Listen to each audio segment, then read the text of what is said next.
Hello, everyone, and welcome again to Unfound Now, this monthly series here on YouTube where I analyze, publicize, and give insight on recent disappearances. For this episode, I will be looking at the July 26th, 2023 disappearance of Fang Jin. She's actually a Chinese woman who came to the United States who is now missing, but a man who is seemingly, allegedly with her is also missing. Before I go any further, I hope that you will give this video a thumbs up. I hope you will subscribe to this channel. You can do that right down in the bottom right-hand corner there. And if you'd like to go one step further to support the content we provide on YouTube, and of course the regular podcast that comes out every Friday, please consider hitting the join button below or through PayPal or join at patreon.com/Unfound Podcast. Okay, so this episode concerns Fang Jin, her first name F-A-N-G, last name J-I-N, and yes, I do understand that in China it's the opposite. Of course, we have first names, last names, but they flip their names. I completely understand that, and I've looked into this a little bit, and news reports coming out of California where this has occurred, they do call her Fang Jin, although you will see it written some places, Jin Fang, just so you know. Of course, with all of these episodes, I bring kind of lessons, things that we can learn from these disappearances, and of course, with everyone, I'm hoping that these people are found alive. However, in Unfound Now's history, that's unfortunately only happened once. Everybody else who has been featured on this series in which the disappearance has been at least somewhat resolved, all of those people were found deceased. Of course, we're still hoping that Fang Jin is still alive, along with the man who is with her, who I'm going to talk about throughout the rest of this episode. But the disappearance lessons for this episode are: number one, it could be worse. Number two, past behavior and future choices. And number three, culture is never an afterthought. So what I'm now going to do is I have up here on my screen an article that has been written, what I would call the most complete article about Fang Jin's disappearance. You probably suspect that many articles have been written since the end of July. You would be correct. And in fact, there is now a thread on Web Sleuths regarding Fang's disappearance as well. In fact, I could read article after article after article about her disappearance, but for the purposes of this episode, I think I only need to do one, to read one, for you to get the idea of what is going on here. There is no map video for this episode because a map is just not relevant at this time. Over 2 months into her disappearance, at this point, a map's not relevant. So it's just going to be me on the screen today. All right, so I'm going to read this article, and then I will get into those disappearance lessons in depth. This comes from the Morongo Basin of California. It's San Bernardino County, an area which is very familiar to me. I was down in that area quite often when I lived in Las Vegas. I had work that took me to Southern California almost every week, and into actually San Bernardino itself. I've done quite a bit of work back in the day in San Bernardino. But the San Bernardino County Sheriff's Department confirmed late last week that missing woman Fang Jin and missing man John Root Fitzpatrick are still missing out of the Morongo Basin area and knew each other. At this time, both people are being considered voluntarily missing by the Sheriff's Department. Deputies assigned to the Morongo Basin Sheriff's Station received a missing persons report for Fang on July 26th of 2023. Deputies learned that Fang flew into Los Angeles, from China on July 14th. So she was in the United States not quite 2 weeks before she went missing. She then took a train from Los Angeles to the Palm Springs area. So that's kind of going from Los Angeles, going in an east, maybe a little bit southeast direction from LA. I've been to Palm Springs as well, where she was picked up by John Root Fitzpatrick, a 52-year-old from Morongo Valley, who was supposed to show her around the Morongo Basin. And you should know, I think we actually covered a disappearance, an older disappearance from Morongo Valley on the podcast. I believe that disappearance is still unsolved. Fang was supposed to be camping in the Morongo Basin area in an unknown location. Fitzpatrick was hired to be Jin's tour guide of the Morongo Basin area, said Sheriff's Deputy Public Information Officer Gloria Huerta. They were supposed to go camping, but that amount of time was not disclosed. How long they were going for camping, unknown. Fitzpatrick was reported missing by a friend from the Morongo Basin area around 11:50 a.m. Sunday on July 30th. So on July 26th, Fang is reported missing by somebody. I'm not sure if this somebody is from China or in the United States. It doesn't say. But then the same thing happened for Mr. Fitzpatrick. 4 days later, somebody reported him missing. He has been known, Mr. Fitzpatrick has been known to drive a blue Toyota Tacoma with the license plate 24478S1, and I'm taking for granted that is a California license plate. He is described as a white male standing at about 5'8", weighing 185 pounds with black hair and hazel eyes. Fitzpatrick pled guilty in December 2020 to misdemeanor assault. He was accused of probation violations and was placed in the Veterans Treatment Court, a program that offers alternatives to case proceedings that address underlying problems. Maybe this also means that he is a military vet, I guess. Court documents show he completed the program, and a county judicial commissioner dismissed the charge in April of this year of 2023. The investigation into their disappearances is ongoing, Huerta said. Fang's daughter, who is located in China, posted photos of Fang and Fitzpatrick on social media and contacted several family friends in the United States. Her family friends are currently trying to raise money so that they can offer rewards for tips on Fang's whereabouts. To donate to the fund, visit that GoFundMe page. And then anyone with information regarding Fang or Fitzgerald is asked to contact Detective Tyler Bengard and reference report number 092-301-014. Bengard can be reached at the station at 760-366-4175 or through dispatch at 909-387-8313. So that is one of many articles that have been written about Fang and John's disappearances.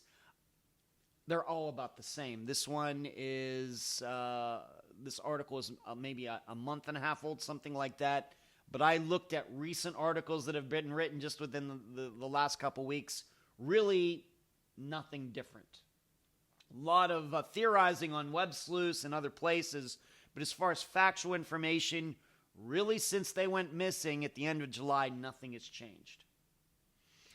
So if you're getting the idea that this sounds very scary, I think you would be right. What it sounds to me is that Fang Jin, I don't know if she's ever been to the United States before or not, but she came here by herself. But beforehand, she had somehow met John online, and he said, "Why don't you come to the United States and I'll show you around California?" Not the smartest choice, probably, on Fang's part. Very unusual, and I don't think that John is a licensed tour guide or something like that. I don't know what his job is, but I don't think it's this. So yes, if you're thinking, did she really just come to the United States, meet a stranger, and jump in his truck to go cruise around California and elsewhere? If you're thinking that is crazy, I agree with you, but that does seem like what happened here. And we know, both from disappearance history and murder history, that this happens to too many people. Granted, maybe these days it's rare. I think maybe people are a little more cynical these days, but it does happen. Woman meets man, says, yeah, I'll show you around. They get in a car, and she is never seen again. So going back to now those disappearance lessons, I'll get into them right now. So number one is it could be worse. This is obviously very scary for Fang's friends and family members right now. Very scary. She hasn't been heard from in over 2 months. She came to the United States. I don't know how familiar she was with this country before getting here. She's seemingly with a stranger, and nobody knows where she is. Very scary. But trust me when I say it could be worse. This would be a lot worse if we knew that John Root Fitzpatrick was back to his everyday life with his truck and was saying, well, I don't know. I dropped her off the train station. I don't know what to tell you. I don't know where she is now. That would be a lot worse than what is going on right now, because from my experience, it usually means that the man has killed the woman. And this is also for situations with people who have been married for years. I call it the man said type of disappearance, where a woman goes missing and the guy has a story that just doesn't make a lot of sense, doesn't have a lot of context, it's unprovable, and it seems like he's doing everything to distance himself from the situation. That is not what is going on here. Of course, John is missing too. But trust me when I say it would be way worse if John was back to whatever his regular life was and had not reported Fang missing, and maybe even was going to the point of saying, I don't know what you're talking about. I know, yeah, there were a couple pictures of us in a truck together, which there are, and really we just spent the day together, and I dropped her off in downtown San Bernardino, and I don't know what to tell you after that. That would be way worse than what is happening right now 2 months into this disappearance. Of course, it would be way worse if John and Fang were missing and the vehicle had been found, and inside the vehicle there was blood all over it that was proven to be Fang's. Of course, that would be way worse.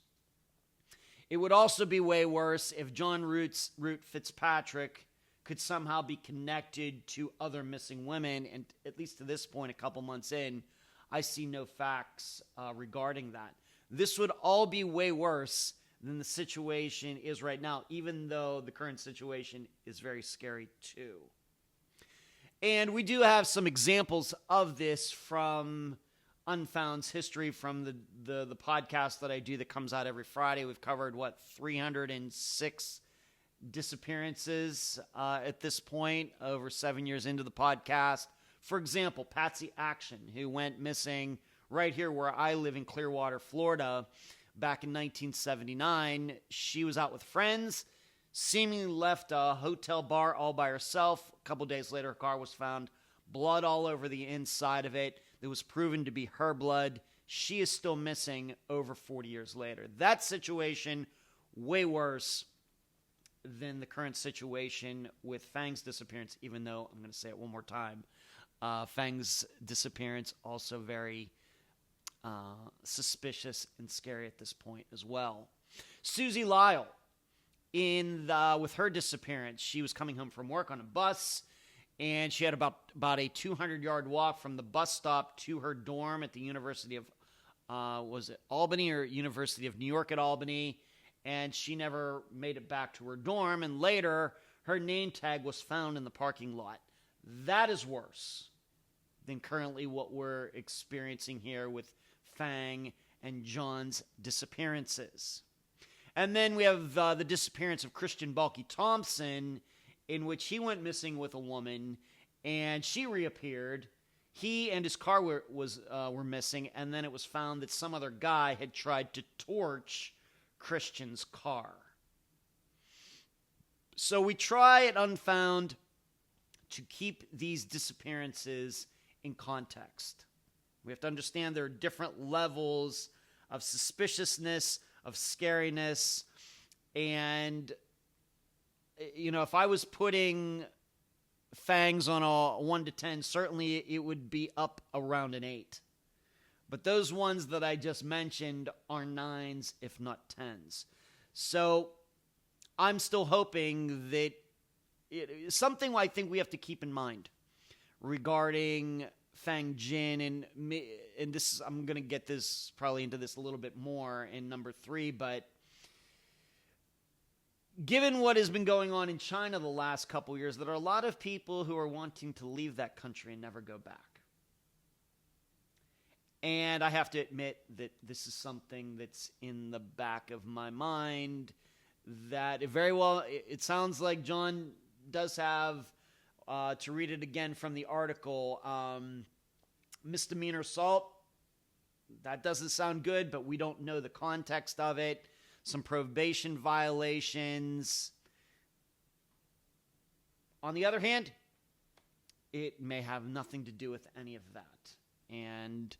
But we have to keep in mind that Fang was coming from a country that has changed a lot in the last 10 years.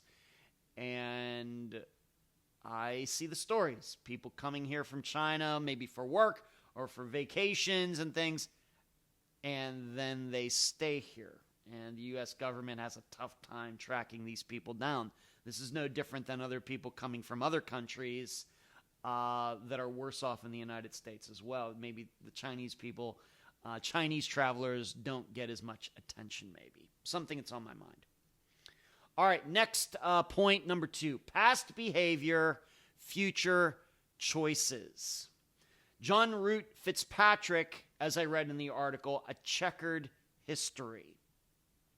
But I'm also here to tell you this doesn't mean as much as you may think. Yes, it's concerning.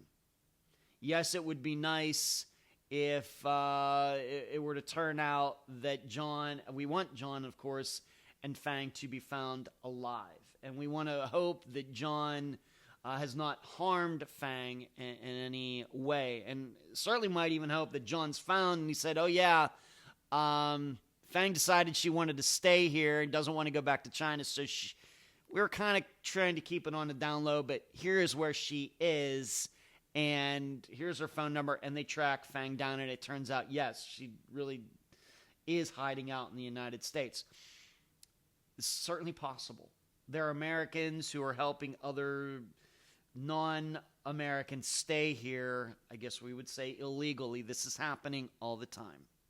What's concerning here, of course, is that John is missing too, so could he be on the run? But regarding past behavior and future choices, just because he has a checkered history doesn't mean anything. And in fact, I will tell you, our experience at Unfound is that you do not know how many men who are suspects that we've talked about on the podcast who surely caused the disappearances of women, and these men have no criminal record whatsoever. No probation violations. They might not even have any speeding tickets. So this doesn't mean much. It very well, even if John Root Fitzpatrick had a perfectly clean record, never in trouble with the law, it is still possible that he did something of a foul play nature to Fang. But conversely, just because he has this history of misdemeanor violations and things doesn't mean he harmed Fang either. This is not an automatic by any means. By any means. And some examples of that are from at least Unfound's history. Again, we look at Zoe Campos, who went missing back in 2013. And she was murdered by a guy whose name is Carlos Rodriguez. He is now in jail for her murder. They met that same day. That day, it was a Sunday. He killed her that night. Carlos Rodriguez had no criminal record before that day. Now, he ended up having a criminal record after Zoe went missing. It seems that something happened with him, that he started harassing women, being violent toward women. But at the time they met Zoe, I don't know if there's any proof that he was doing that at all. She might have been the first woman he ever acted violent against. We also have Ashley Simpson. This is a disappearance from Canada where she met a guy. She was actually from Eastern Canada. She went to work in Western Canada, met this guy, got along with him just fine. They were living together, and he eventually was charged with her murder. Her remains were found. No proof that I've ever seen that this guy had a violent history at all. And then for a disappearance that is still unsolved, we look at Angela Green from Kansas. Coincidentally, also from China, just like Fang Jin is, that she was married. She and her husband had a daughter together. The husband's name is Jeff. She went missing, Angela went missing right after she had kicked their daughter out of their house. And to this day, Jeff is walking around a free man.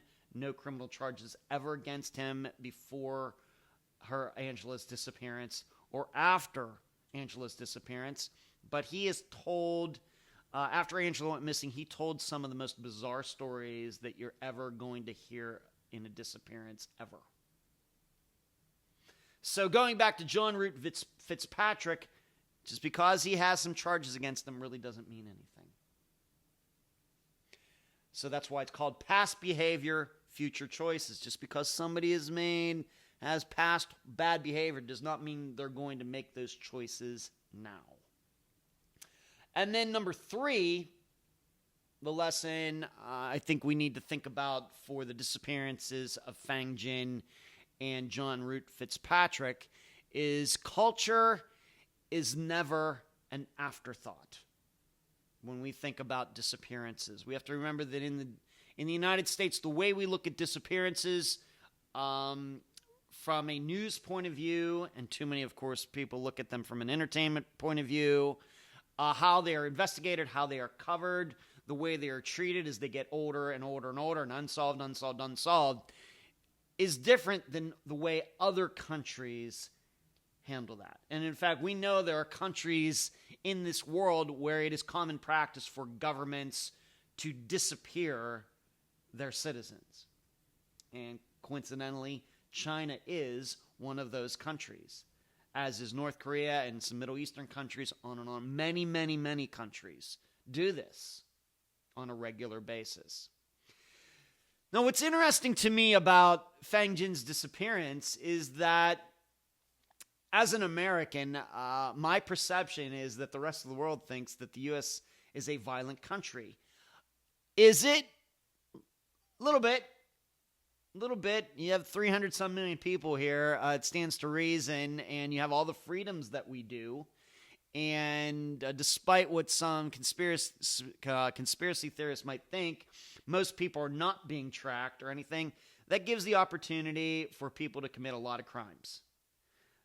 Breaking into places, carjacking, car thefts, rapes, the whole way down to murders. I do think, though, that it's a little overblown. Still, many, many people in the rest of the world do want to come to the United States and move here and live. So, given that Fang Jin decided to meet a stranger here is something that really sticks out to me as being odd, given the way I think the United States, the way it's perceived outside of the United States. I've lived here. Of course, I'm an American. I was born here. I'm 53 years old.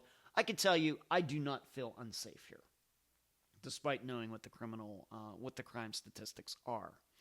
The question I have is, did anyone know that she was doing this? Did she actually tell her friends and family in China or elsewhere, yeah, I'm going to the United States and I'm going to be meeting this guy I met online. He's going to show me around California. Or did she do this secretively?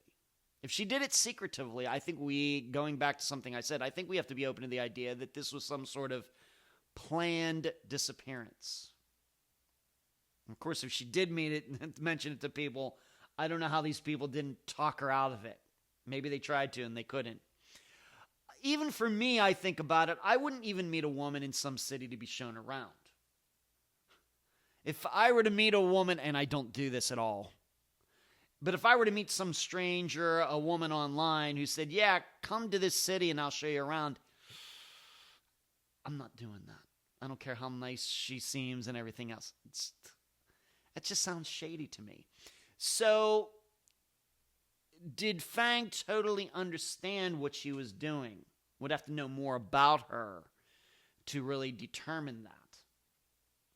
So, whereas on the other hand, if you're an American and going to China by yourself, you're an American woman and going to China, and for some reason you think this is the best way to experience tourism in China, I think what I'm saying here is a woman going to meet a Chinese man and him showing her around the country probably is a lot safer than a Chinese woman coming to the United States and meeting an American man to be shown around. So once again, culture matters.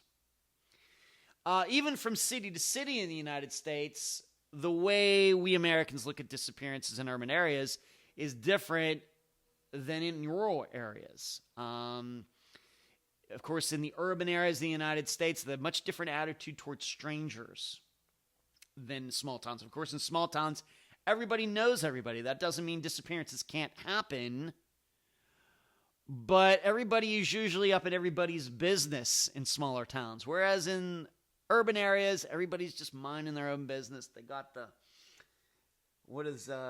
shades on, the eye protectors like racing horses have just so they can look straight ahead. And I even know that living in the Tampa area, I'm very much like that. When it comes to the knowledge of surroundings, usually people in small towns know every little back road and everything else. City people usually just know the routes they use to get to work and back. Knowledge of the area. What is the normal way for people to act in those areas? So culture, not just between the United States and China, or the United States, even in Canada, it's a little bit different, or China and France, or Italy and England. We're talking about all of this. Culture matters when we start thinking about disappearances and the choices people make and the perception of those areas. And even when you get to your own country, wherever you're watching this from, differences between urban areas, rural areas, and I know I see it here in my country, the United States. Just some examples from Unfound's catalog of over 300 disappearances. I think about the disappearances of Chelsea Cobo, Cassandra Ramirez, and Aaliyah Boomer, all who disappeared in New York City. And unfortunately, I believe in all of those, foul play occurred. And the way you cover those types of disappearances is different than these other three disappearances that I'm going to name. Trevelyan Evans, who went missing in Wales, in his very, very, very small town in Wales. Milda McQuillan, who went missing in Minnesota, and Ellen Sloan, who went missing in one of the least populated states in the U.S., Montana. The way you look at Chelsea, Cassandra, and Aaliyah, and the way we go about understanding those disappearances is different than Trevelyan, Milda, and Ellen. And I should tell you, for Trevelyan, Milda, and Ellen, for Trevelyan and Milda, I'm inclined to believe there wasn't foul play. For Ellen's, I think there was, and I think with hers, it was the man said situation where I think the man in Ellen's life caused her disappearance and got away with it. And we could even go further with this, even when we start thinking about culture, we think about differences in time. It may be the same country, it may be the same type of setting, but it's the 1950s compared to like the 1990s or the 2000s. For example, Evelyn Hartley went missing in Wisconsin in the 1950s. Well, the way you look at her disappearance compared to Kimberly Raymer, which is the same kind of disappearance, two girls home essentially alone. The way you look at Kimberly's is different than the way you look at Evelyn's, just because of time. A different era, a different generation. So this is also why, once again, going back to this, the point, culture is never an afterthought when you look at disappearances. So on Unfound, the average age of a disappearance we cover on the podcast is about 22 years old. But when we start getting back to maybe a decade that not many of us remember, maybe the 70s, the 60s, you really have to look at what was going on at the time. You have to take into consideration technology and media, all of those things, when looking at disappearances and comparing and contrasting them. So for Fang Jin's, just wonder totally if she appreciated the difference in culture between China and the United States when she came up with this idea of meeting an American man, and he was going to show her around at least Southern California, if not other areas. So what is my analysis of all of this? Here are some things we don't know that I think if we did know them, it would be a much clearer picture for us. Has John done this before? Has he met women online before to give them tours around California or wherever else? And if he has, were these American women? Were these women from other countries? And really, we don't even know how John and Fang ended up even running into each other online. Was it a dating site? Was it Facebook? Was it Instagram? Maybe somebody out there knows, but just knowing more about John's habits online would help us out. His connection to the area, how tough for him to run off if he harmed Fang Jin. We have to remember, John's missing as well. So, and the way this usually happens is that the woman goes missing, and as I said before, the guy kind of pops up, and he's just continuing on with his life, and he just says, you know, I don't know, my girlfriend, I dropped her off at the bus stop. She said she was going to see her mother. I never saw her again. I don't know what to tell you. Husbands say the same thing. They usually pop up. They're there. They're to be questioned by the police. Generally, we don't believe what these guys are saying, but they're there. With John, we don't know enough about him to know whether it would be easy for him to just leave his life, and if he did harm Fang and move to, for example, my state here of Florida, we just don't know. This would then help us analyze this a little bit easier to really get a better feel of, could there be an accident here? Were they in the truck and they ran off the road somewhere and got killed? Was this some sort of suicide pact between both of them? Was it foul play on John's part? Or is he hiding her, or they're living off the grid because she told him, I'm living here in China. I don't want to live here anymore. Can you make it so I can go into the United States and not have to go back? If we knew more about John and his everyday habits, would be able to narrow this down a little bit more. And also, over the last 2 months, has John missed any important appointments? Does he have any children? Did any children have a birthday that he missed? Did he have any doctor's appointments? What about his job? All of these things. The more important appointments that are missed, the more likely it is that, guess what? John is probably deceased, and probably Fang is as well. Overall, this doesn't feel to me like foul play yet. Like I said, on a scale 1 to 10, I'm in about an 8 right now as being fearful. I just can't rule out at this point, being that he and his truck are still missing. For 2 months, people have been trying to find at least him and the truck. Of course, it's easier to find a vehicle than it is to find a person. Looking for his truck. Could he have be out there somewhere, switched license plates, stole a license plate, and put a different one on his truck? Very possible.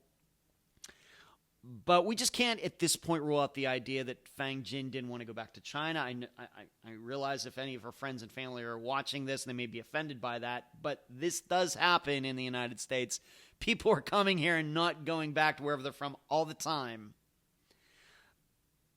And maybe I'm just a romantic. We can't rule out the idea that John and Fang hit it off. They're out there. They're living off the grid. They're doing fine. And everything is just peachy keen. And they just want everybody to leave them alone. We can't rule that out at this time. I know it's not very probable, but still. And we also just can't rule out that they were out somewhere and were in a car wreck. Maybe John's driving. Maybe he was drinking a couple too many. They're at some bar.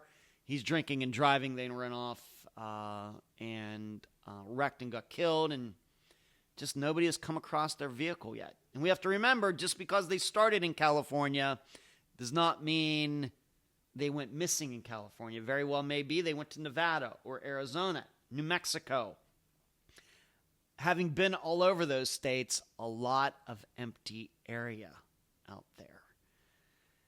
But being that John is missing too, not just Fang, it's either both of them died at the same time, or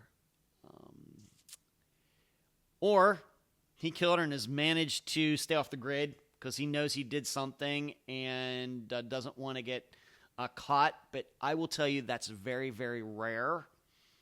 Or the two of them, the two of them are alive somewhere. But right now, if this would usually go the way disappearances like this go, John would be back to his regular life at this point, the regular life 2 months in. But he's not. This tells me that something unique has happened. So that's all I have for the disappearance of Fang Jin and John Fitzpatrick. I, of course, hope that they are both found alive very, very soon. And that concludes this episode of Unfound Now. Please give this video a thumbs up. Please like it. And please join this YouTube channel because you will get some things that regular people don't get. Talk to you again soon.